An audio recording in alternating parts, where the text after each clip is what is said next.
stronger. I'm smarter. I'm better. I am better.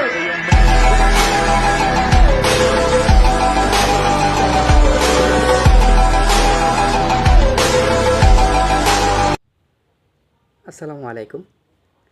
আজ বাংলাদেশের pace অ্যাটাকের মধ্যে সবচেয়ে দ্রুতগতি বলার নাহিদ রানার 22তম জন্মদিন। তার এই 22তম জন্মদিনের শুভেচ্ছা জানিয়ে তার 22 বছরের কেরিয়ারের অর্জনগুলো আপনাদের সামনে তুলে ধরার চেষ্টা করব। তার এই পর্যন্ত 4টি টেস্ট ম্যাচ খেলেছেন এবং 4টি টেস্ট ম্যাচে তিনি 13টি উইকেট নিয়েছেন।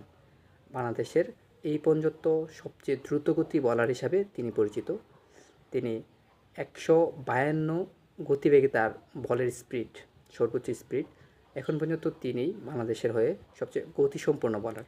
আশা করি সামনের দিনগুলোতে খুব সুন্দরভাবে বাংলাদেশকে ম্যাচ জয় করে উপহার দিবে, এই প্রত্যাশা জানিয়ে আজকের মতো এখানে বিদায় নিচ্ছি। আসসালামু আলাইকুম।